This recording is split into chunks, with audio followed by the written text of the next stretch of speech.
Hello everyone, MBA ക്ലൗഡിന്റെ മറ്റൊരു വീഡിയോയിലേക്ക് സ്വാഗതം.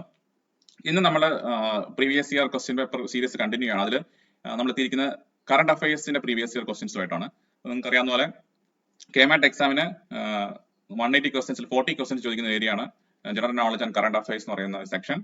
നമുക്ക് കുറച്ചൊക്കെ റീഡിംഗ് ഉണ്ടെങ്കിൽ നമുക്ക് സ്കോർ ചെയ്യാൻ പറ്റുന്ന ഒരുപാട് ടൈം കൺസ്യൂം ചെയ്യാത്ത ഏരിയയാണ്. അറിയാമെങ്കിൽ മാർക്ക് ചെയ്യുക എന്നുള്ളത് അല്ലാണ്ട് ഒരുപാട് ചിന്തിച്ച് ഒരുപാട് ടൈം വേസ്റ്റ് ചെയ്യാണ്ടാത്ത ഒരു ഏരിയയാണ്. അപ്പൊ നമുക്ക് ഒരു പ്രിപ്പറേഷൻ ഉണ്ടെങ്കിൽ കുറെ ആൻസേഴ്സ് കുറെ ക്വസ്റ്റ്യൻസ് ഒക്കെ സോൾവ് ചെയ്യാവുന്ന ഒരു ഏരിയയും കൂടിയാണ് കറണ്ട് അഫയേഴ്സ് അല്ലെങ്കിൽ general knowledge and current affairs എന്ന് പറയുന്ന ഒരു സെക്ഷൻ. അതിൽ കുറച്ച് പ്രീവിയസ് ഇയർ ക്വസ്റ്റ്യൻ അത് ഞാൻ ഇപ്പോൾ എടുത്തിരിക്കുന്നത് last KMAT in the sense last ഇയറിലെ സെക്കൻഡ് KMAT ഒരു ക്വസ്റ്റ്യൻസ് ആണ് ഇവിടെ എടുത്തിരിക്കുന്നത്. അപ്പം അതിൽ ഈ ഒരു കറണ്ട് അഫയേഴ്സിന് റിപ്പീറ്റഡ് ക്വസ്റ്റ്യൻസ് കുറവാണെങ്കിലും ഞാൻ ഈ സെക്ഷൻ ഇതിലൂടെ ഉദ്ദേശിക്കുന്നത് നമുക്ക് ഏതൊക്കെ ഏരിയ എന്നുള്ള ചോദ്യങ്ങൾ വരുന്നു എന്ന് നമുക്ക് ഈസി ആയിട്ട് മനസ്സിലാക്കാൻ പറ്റും. അതനുസരിച്ച് നമ്മുടെ പ്രിപ്പറേഷൻ ഒക്കെ പ്ലാൻ ചെയ്യാൻ പറ്റും. അതാണ് ഈ ഒരു വീഡിയോ കൊണ്ട് ഉദ്ദേശിക്കുന്നത്. നമുക്ക് ക്വസ്റ്റ്യൻസിലേക്ക് കിടക്കാം. അപ്പോൾ സ്ക്രീനിൽ കാണുന്ന പോലെ ഫസ്റ്റ് ക്വസ്റ്റ്യൻ ഈ സെക്ഷനിൽ ഇതായിരുന്നു: which organisation has signed MOU with New Jersey City University and choose New Jersey for technology based investment exchange between India and New Jersey. So അതാണ് ഫസ്റ്റ് ക്വസ്റ്റ്യൻ. ഇത് നമുക്കറിയാം, ഇത് പല ഓർഗനൈസേഷന്റെ അസോസിയേഷൻസിന്റെ ഒക്കെ നാഷണൽ ഇന്റർനാഷണൽ അസോസിയേഷൻസിന്റെ ഒക്കെ ഓപ്ഷൻസ് തന്നിട്ടുണ്ട്. അതിൽ right answer is option D, TIE Mumbai ആണ് റൈറ്റ് ആൻസർ. ടൈന്റെ ഫുൾ ഫോം നമ്മൾ അറിഞ്ഞിരിക്കണം. ഇൻഡ് US ഓണ്ടർപ്രണേഴ്സ് എന്നുള്ളതാണ് ആ ഒരു അസോസിയേഷൻ ആണ്, ബിസിനസ് അസോസിയേഷൻ ആണ്. ബിസിനസ് പ്രൊമോട്ട് ചെയ്യുക എന്നുള്ള പർപ്പസിൽ ഉള്ള ഒരു അസോസിയേഷൻ ആണ് ടൈ എന്നുള്ളത്. ടൈയുടെ പല മീറ്റിംഗ് ഒക്കെ നമ്മുടെ പലപ്പോഴൊക്കെ ഇപ്പൊ MBA ജോയിൻ ചെയ്ത് കഴിയുമ്പോൾ തീർച്ചയായിട്ടും നിങ്ങൾക്ക് കാണാൻ സാധിക്കും ടൈയുടെ കോൺഫറൻസുകളും ടൈയുടെ അവാർഡ് സെറമണി ഒക്കെ നമുക്ക് പങ്കെടുക്കാനൊക്കെ അവസരം കിട്ടിയിരിക്കും. ഓക്കെ, കേരളത്തിൽ ഇതിന് ചാപ്റ്റർ ഒക്കെ ഉണ്ട്. നിലവില് മഹാവീർ പ്രതാപ് ശർമ്മ അദ്ദേഹമാണ് ഇതിന്റെ ടൈ ഗ്ലോബലിന്റെ ഹെഡായിട്ട് സെർവ് ചെയ്യുന്നത്. അപ്പം ഇതാണ് ഫസ്റ്റ് ക്വസ്റ്റ്യൻ. അതൊരു ബിസിനസ് റിലേറ്റഡ് ആയിട്ടുള്ള ചോദ്യമാണെന്ന് മനസ്സിലാക്കാം നമുക്ക്. So that is first question. Next ക്വസ്റ്റ്യനിലേക്ക് പോകണമെങ്കിൽ who became the new CMD of Cognizant India? അത് കഴിഞ്ഞ വർഷത്തെ കോൺടാക്ട് ചോദ്യമാണ്. അങ്ങനെ തീർച്ചയായിട്ടും ഇത് 2019 ഒക്ടോബറിൽ നടന്നൊരു അപ്ഡേറ്റ് ആണ്. അതുകൊണ്ടാണ് 2020 ചോദിച്ചത്. ഒക്ടോബർ 2019 ഒക്ടോബറിൽ നടന്നൊരു അപ്പോയിന്റ്മെന്റ് ആണ്. Ramkumar Ramamurthy അദ്ദേഹമാണ് ഇതിലെ right answer. So moving to the third question in the section: which of the following F3 driver won the World Comeback of Year award at 2020 Ellora Sports Award? So the right answer here is Sophia Flourish. That is the option B is the right answer. So ഇത് sports ആയിട്ട് ബന്ധപ്പെട്ട ഒരു ചോദ്യമായിട്ട് നമുക്ക് കാണാൻ പറ്റും. And moving to the fourth question: which industrialist is to be honored with the Asia Pacific Golf Hall of Fame? So that is a third question, and here right answer is Pawan Munjal. So again business related ആയിട്ടുള്ള ഒരു മറ്റൊരു ചോദ്യത്തിലേക്ക് നമുക്ക് കാണാം. And fifth question: with which of the following company Ministry of Electronics and Information Technology has signed a question little part missing under with which of the following company Ministry of Electronics and Information Technology has signed a statement intent to roll out build for Digital India? അതാണ് ചോദ്യം. Build four digital India എന്ന് പറയുന്നത് project engineering സ്റ്റുഡൻസിന്റെ employability enhance ചെയ്യാനായിട്ടുള്ള project ആണ്. ഏത് company ആയിട്ടാണ് ministry of electronics and information technology ആ ഒരു സ്റ്റേറ്റ്മെന്റ് സൈൻ ചെയ്തതെന്നുള്ളതാണ്. So right answer here is Google. Okay, so next question is in which exchange we can exchange commodities? അത് വളരെ ജനറൽ ആയിട്ടുള്ള ചോദ്യമാണ്, കറണ്ട് അഫയേഴ്സ് ആയിട്ട് ബന്ധമില്ല. So the option is D, MNZE. So that is the option D. And seventh question in the series: which of the following countries parliament approved anti-defection bill? So here our right answer is Maldives. So that is the right answer. Which organization reappointed environmentalist and actor producer Diya Misra's term as its national goodwill ambassador of 2022? So which organization reappointed എന്നാണ് ചോദിക്കുന്നത്. So this organization is UNEP. So that is a so here വേണമെങ്കിൽ നമുക്ക് ഒരു കാര്യം ഒരു update ഒരു information share ചെയ്യാൻ പറ്റുന്ന UNEP united nations environment programme. United നാഷൻസിന്റെ കീഴിൽ പ്രവർത്തിക്കുന്ന ഒരു സംഘടനയാണ്.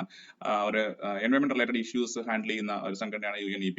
അപ്പം അതും ഒന്ന് നോട്ട് ചെയ്ത് നോക്കാം. അപ്പം കെനിയയിൽ നൈറോബി ആസ്ഥാനമായിട്ടാണ് ഈ പറഞ്ഞ UNEP പ്രവർത്തിക്കുന്നത്.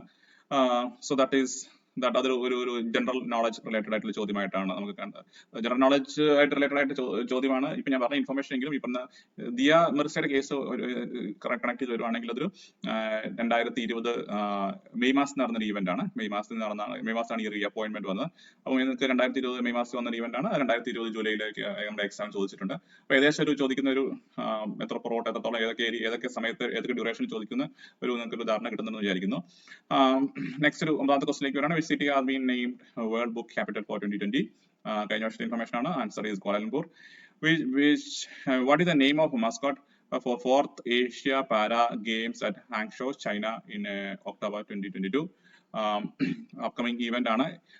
ഓൾറെഡി ചോദിച്ചാണ്, വീണ്ടും ചോദിക്കാൻ സാധ്യത കുറവാണ്. So right option here is ഫെഫി. അതാണ് ആ മാസ്കോട്ടിന്റെ അല്ലെങ്കിൽ ചിഹ്നത്തിന്റെ ഭാഗ്യചിഹ്നത്തിന്റെ ഒക്കെ പേര്, ഗെയിംസിന്റെ ഏഷ്യൻ പാര ഗെയിംസിന്റെ ചിഹ്നം. ഓക്കെ, നെക്സ്റ്റ് 11ാമത്തെ ചോദ്യം ഇതൊക്കെയായിട്ട് വരുന്നത്. According to India skills report, how many percentage of graduate are found to be employable in 2019 statistics ആണ് ചോദിച്ചിട്ടുള്ളത്. ഇവിടെ ഓപ്ഷൻ ബി ആണ് റൈറ്റ് ഓപ്ഷൻ ഉണ്ട്. 47% ആയിട്ടാണ് വന്നത്. Again another question, who had been adjudged player of the series of ICC Under-19 World Cup. ICC Under-19 World Cup player of the series കരസ്ഥമാക്കിയത് ഏത് player ആണെന്നുള്ള ചോദ്യം സ്പോർട്സ് റിലേറ്റഡ് ആണ്, cricket related ആണ്. Correct answer is option D, Yashasvi Jaiswal. അപ്പം രാജസ്ഥാൻ റോയൽസിന് വേണ്ടി കളിക്കുന്ന player ആണ് യശസ്വി ജയ്സ്വാൾ. അദ്ദേഹമാണ് best player man of the series ആ ടൂർണമെന്റിൽ ഉണ്ടായിരുന്നത്. Again another question, World Health Organization has designated 2020 as a year of which of the following below topics? അതാണ് വേറൊരു ചോദ്യം. So answer is A, the nurses and midwives. അതാണ് correct answer. Again another question, according to UN report Economic and Social Survey Asia Pacific 2020, according to United Nations report on Economic and Social Survey of Asia Pacific 2020, ഇവിടെയും ചെറിയൊരു portion missing ഉണ്ട്. അവിടെ according to the survey 2020 survey, India's projected GDP for financial year 2021. അതാണ് അതിലെ ചോദ്യം. Financial 2021ലേക്കുള്ള projected GDP എത്രയായിരുന്നു എന്നാണ് ചോദ്യം. So here answer is option D is the right answer. And next question, name the company which has launched the first artificial intelligence chip, Spring Hill. So answer is Intel. ഇത് 2019 ഒരു 19 ഓഗസ്റ്റിൽ നടന്ന ഒരു news ആണ്. Okay, another question, who authored the book The Death of Jesus? The right answer is option C, John Maxwell Coetzee. ഇദ്ദേഹത്തിന്റെ book 2020 much awaited ബുക്കുകൾ ഒന്നായിരുന്നു. അതുകൊണ്ടാണ് ഈ ചോദ്യം വന്നത്. അദ്ദേഹം ഒരു previously if I'm correct 2004 Nobel prize ലിറ്ററേച്ചറിലെ സാഹിത്യത്തിലെ നോബൽ പ്രൈസ് വിന്നറും കൂടിയാണ്. 2020 ഏറ്റവും വെയിറ്റ് ചെയ്ത ഒരു ട്രയോളജി സീരീസ് ആണ് അദ്ദേഹത്തിന്റെ. അതിൽ ലാസ്റ്റ് ബുക്കായിട്ടാണ് വന്നത്. ഇപ്പൊ 2020 ഏറ്റവും മച്ച് അവൈറ്റഡ് ബുക്കുകൾ, ഇംഗ്ലീഷ് ബുക്കുകളിൽ ഒരു ബുക്കായിരുന്നു ഈ particular book, the death of Jesus എന്ന് പറയുന്നത്. അതുകൊണ്ടായിരിക്കാം ഇത് ചോദ്യമായിട്ട് വന്നത്. Another question, India's rank in the 2019 Corruption Perception Index, CPI, Corruption Perception Index. ഇൻഡെക്സുകളൊക്കെ എപ്പോഴും ഒരു പ്രധാനപ്പെട്ട ചോദ്യമാണ്. ഹാപ്പിനെസ് ഇൻഡെക്സ്, കറപ്ഷൻ ഇൻഡെക്സ്, അങ്ങനെ പല ഇൻഡെക്സുകൾ നമ്മൾ കാണാറുണ്ട്. ആ ഇൻഡെക്സുകളായിട്ട് ബന്ധപ്പെട്ട ചോദ്യങ്ങളും അങ്ങനത്തെ അപ്ഡേറ്റ്സുകൾ കിട്ടുവാണെങ്കിൽ അതൊക്കെ ഒന്ന് പഠിച്ചു വെക്കുന്നത് നല്ലതാണ്. കാരണം അത് ചോദിക്കാൻ വളരെയധികം സാധ്യതയുള്ളതാണ്. ഇതൊരു പ്രീവിയസ് ഡാറ്റയാണ്. അപ്പം 2019 CPI അനുസരിച്ച് ഇന്ത്യയുടെ സ്ഥാനം 80 ആണ്, 80 ആണ്. അപ്പൊ 2020 ചോദിക്കാൻ നിർബന്ധമില്ല. 2020 ചോദിക്കുകയാണെങ്കിൽ വീണ്ടും നമ്മൾ 6 സ്ഥാനം പുറകോട്ട് പോയി 86 ആണ് ഇപ്പം 2020 CPI 2021 ജാനുവരിയിൽ റിലീസ് ആയിട്ടുണ്ട്. അപ്പം ആ സ്റ്റാറ്റസ് ആണെങ്കിൽ ചോദിക്കുന്നെങ്കിൽ 2020 സ്റ്റാറ്റസ് ചോദിക്കുന്നെങ്കിൽ അപ്പൊ നമ്മുടെ പൊസിഷൻ 86 ആണ്. ഓക്കെ, സോ ഈ ചോദ്യത്തിന് ഉത്തരം ഡി ആണ് ഇവിടെ കഴിഞ്ഞ ക്വസ്റ്റ്യൻ പേപ്പറിൽ ചോദിച്ചിരുന്നത്. Global investment trend monitor report is a report released by which organization? So option A, UNCTAD. അതാണ് first option. Then 10th option, Fosta, which recently died in Tanzania, was oldest എന്ത് animal ആയിരുന്നു എന്നാണ് ചോദിക്കുന്നത്. Reno, that is the right answer, option B. Union HRD minister launches which platform for inviting e-learning content contribution in both schools and universities? That is another question. So here option D is the right answer, Vidyadhan 2.0. ഇത് ഇങ്ങനത്തെ academic സെക്ടറിലുള്ള developments ആയിട്ട് ബന്ധപ്പെട്ട ചോദ്യങ്ങൾ, ബില്ലുകൾ, changes, reforms ഒക്കെ, education reforms ഒക്കെ വരാവുന്ന ഒരു ഏരിയയാണ്. So that is very very important. Which of the following cities organised BEE's international workshop on energy efficient cooling. BE stands for Bureau of Energy Efficiency. Bureau of Energy Efficiency ആണ് BE എന്ന് പറയുന്നത്. Which are the city organized? ഈ event ഏത് city ആണ് organise ചെയ്തത്, ഏത് Indian city ആണ് organise ചെയ്തതെന്ന് ചോദിക്കുന്ന ഓപ്ഷൻ ഡി, ന്യൂഡൽഹി ആണ് right answer. Which is the name of submarine which commissioned by Sri Rajnath Singh to modernize the Navy and equip it with the best platform weapon. Best platform weapon എന്നുള്ളത് missing ആണ്. Rajnath Singh commission ചെയ്ത submarine ഏതാണ് എന്നാണ് ചോദിക്കുന്നത്. Option is INS Khaderi എന്നാണ് option. ഇതിനൊപ്പം തന്നെ INS Nilgiri എന്ന് പറയുന്ന ഒരു ട്രൈഗായിട്ട്, അതായത് ഒരു വാർഷിപ്പും കൂടെ കമ്മീഷൻ ചെയ്തിട്ടുണ്ടായിരുന്നു ഈ പീരീഡിൽ. So here option is option C, INS Khanderi is the right answer. And അടുത്തത് geographical indication ആയിട്ട് ബന്ധപ്പെട്ട ഒരു ചോദ്യമാണ്. Saffron from which of the following state or union territory received a geographical indication tag? Geographical indication tag receive ചെയ്ത് കാശ്മീർ ആണ്, Jammu and Kashmir ആണ് right answer. Which state government recently launched More Pratibha program in collaboration with UNICEF ആയിട്ട് collaborate ചെയ്ത് ഈ programme launch ചെയ്ത് More Pratibha launch ചെയ്ത് മോ പ്രതിഭ എന്ന് പറയുന്ന പ്രോഗ്രാം ലോഞ്ച് ചെയ്ത ഏത് ഗവൺമെന്റ് ആണ്, ഏത് സ്റ്റേറ്റ് ഗവൺമെന്റ് ആണ് എന്നാണ് ചോദിച്ചിരിക്കുന്നത്. ഒഡീഷ ഗവൺമെന്റ് ആണ് ഈ പറയുന്ന ഈ പ്രോഗ്രാം ലോഞ്ച് ചെയ്ത്. അത് COVID-19 പീരീഡിൽ യങ് മൈൻഡ്സിന്, കുട്ടികളെയും ചെറുപ്പക്കാരെയൊക്കെ എൻഗേജ് ചെയ്യാനായിട്ടുള്ള ഒരു പ്ലാറ്റ്ഫോം ആയിട്ടാണ് ഈ പറയുന്ന മോ പ്രതിഭ ഒഡീഷ ഗവൺമെന്റ് ലോഞ്ച് ചെയ്തത്. So here option is right answer is C. Who signed MOU with NABARD for sustainable agriculture? Option 4 options കൊടുത്തിട്ടുണ്ട്. First option Indian Council for Agriculture Research. So that is the right answer. In how many phases Census India 2021 will be conducted? Right answer is 2. Which of the following company has launched an initiative named Pragati to drive women entrepreneurship and to spread awareness and adoption of technology among women in India? Adoption of technology. അപ്പം ഏത് കമ്പനിയാണ് അങ്ങനെ initiative ആയിട്ട് woman entrepreneurship അല്ലെങ്കിൽ technology in woman കൂടുതൽ awareness create ചെയ്യാനായിട്ടുള്ള ഈ ഒരു ഇനീഷ്യേറ്റീവ് ആയിട്ട് വന്നതെന്നാണ് ചോദിക്കുന്നത്. Facebook is the right answer. Which public sector bank was amalgamated with Indian Bank with effect from April 2021? So that is another question. So here is Allahabad Bank. That is the correct answer. Now next question, which magazine created 100 new covers for the project 100 Women of the Year to recognize selected women who made impressive achievement in respective years. 1920 to 1919.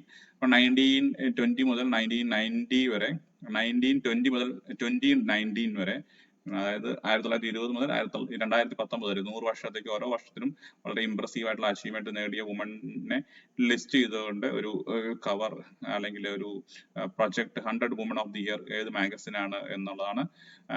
Time മാഗസിനകത്തെ time മാഗസിനാണ് ഈ ഒരു എന്താണ് project launch ചെയ്തത്, ഈ പറയുന്ന project launch ചെയ്തത്. So option is A.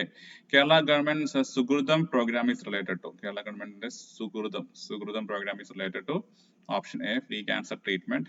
Which year income tax was introduced in India? Option B, 1860. And which of the following countries successfully launched a military satellite, first satellite on 22nd April 2020? So B, that is Iran, is the right answer. Name the India's first UNESCO heritage city. UNESCO heritage city ആയിട്ട് first ഇന്ത്യയിൽ ആദ്യമായി select ചെയ്യപ്പെട്ടത് അഹമ്മദാബാദ് ആണ്. So option B. 1, 2, 4. National youth day celebrated on 12th January in memory of whom? അത് വളരെ easy ആയിട്ടുള്ള ഒരു ചോദ്യമാണ്. Swami Vivekananda, option B. ഇതൊരു കറണ്ട് അഫയേഴ്സ് ജനറലി ഉള്ളൊരു ജനറൽ ക്വസ്റ്റ്യൻ ആണ്, അല്ലെങ്കിൽ ജനറൽ നോളജ് റിലേറ്റഡ് ആയ ക്വസ്റ്റ്യൻ ആണ്. കറണ്ട് അഫയേഴ്സ് ആയിട്ട് അത്ര കണക്ട് അല്ല. What is the full form of money app launched by RBI? So option is C, mobile aided note identifier. That is stand for MANI, money app, money. Which film has become first non-English film to win Oscar 2020 award for the best picture. So that is Parasite എന്നുള്ള movie.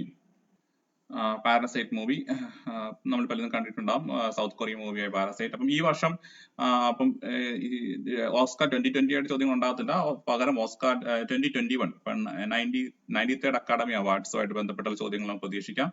അപ്പൊ അവിടെ Noman land ആണ് best picture ആയിട്ട് തിരഞ്ഞെടുക്കപ്പെട്ട. ആന്റോണി Hopkins ആണ് best actor ആയിരുന്നത്. And Francis മാക്ഡർമോട്ട് ആയിരുന്നു best actress ആയിട്ട് തിരഞ്ഞെടുക്കപ്പെട്ടത്.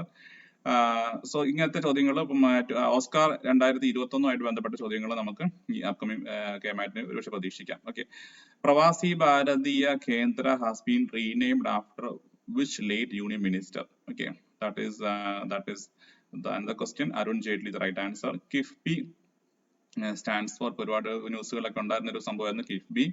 Kerala infrastructure investment fund board, KIIFB, that is option C in this list. Which is the international agreement to reduce greenhouse gases? So Kyoto Protocol ആണ്. So right answer. So option A. Which of the following sets of element was primarily responsible for origin of life on the earth? അപ്പോൾ science എന്നുള്ള ഏരിയയായിട്ട് ബന്ധപ്പെട്ട ചോദ്യമാണ്. Environment സയൻസിലൊക്കെ നമുക്ക് generally ഉള്ള അല്ലെങ്കിൽ general knowledge related ആയിട്ട് വരുന്ന ഒരു ഏരിയ ആണ്. So here option 3 elements R carbon, hydrogen and nitrogen. So option B ആണ് ഇവിടെ ശരിയായിട്ടുള്ള ഉത്തരം. ഓക്കെ, അപ്പൊ ഇത് കഴിഞ്ഞ സീരീസ് ഒന്ന് ജസ്റ്റ് പരിചയപ്പെടുത്തിയത് മാത്രം. നമ്മൾ വീണ്ടും ഒരുപാട് റിപ്പീറ്റഡ് ക്വസ്റ്റ്യൻ വരാൻ പറ്റത്തില്ല, പക്ഷെ നമുക്ക് ഏതൊക്കെ ഏരിയ ആണ് വന്നതെന്ന് നമുക്ക് ഒരു ധാരണ കിട്ടിക്കാണും. അപ്പൊ അതനുസരിച്ച് നമ്മളുടെ ഇപ്പം ഈ ഓഗസ്റ്റ് മാസം 2021 ഓഗസ്റ്റ് മാസത്തിലാണ് എക്സാം നടക്കുന്നതെങ്കിൽ പുറകോട്ട് ഒരു വർഷത്തേക്ക് അതായത് ജൂലൈ വരെ, ഒരു ജൂലൈക്ക് പുറകോട്ട് 2021 ജൂലൈക്ക് പുറകോട്ട്, ജൂലൈയിലുള്ളത് ചോദിക്കാൻ വളരെ സാധ്യത കുറവാണ്, കാരണം ക്വസ്റ്റ്യൻ പേപ്പർ ഒക്കെ ഓൾറെഡി സെറ്റ് ആയിട്ടുണ്ടാകണം വിചാരിക്കുന്നു. അപ്പം ജൂലൈക്ക് പുറകോട്ടുള്ള ഒരു വർഷത്തേക്കുള്ള കറണ്ട് അഫയേഴ്സ് റിലേറ്റഡ് അല്ലെങ്കിൽ അപ്ഡേറ്റഡ് സംഭവങ്ങളൊക്കെ ന്യൂസിൽ വന്ന പ്രധാനപ്പെട്ട കാര്യങ്ങൾ, ബിസിനസ്, സ്പോർട്സ്, മറ്റ് പൊളിറ്റിക്സ്, അങ്ങനെയുള്ള ഏരിയയിൽ പ്രധാനപ്പെട്ട വാർത്തകളൊക്കെ ആയിരിക്കും ഈ വരാൻ പോകുന്ന കേമാറ്റ് എക്സാമിന്റെ general knowledge and current affairs എന്ന് പറയുന്ന സെക്ഷനിൽ നമുക്ക് എക്സ്പെക്ട് ചെയ്യാവുന്നത്. നമുക്ക് ഈ വീഡിയോയിൽ കുറച്ച് ഇൻഫർമേഷൻ നിങ്ങൾക്ക് പുതുതായിട്ട് അറിയാൻ സാധിച്ചെന്ന് വിചാരിക്കുന്നു. വീണ്ടും മറ്റൊരു വീഡിയോയിൽ കാണാം. Till then take care, stay safe, by.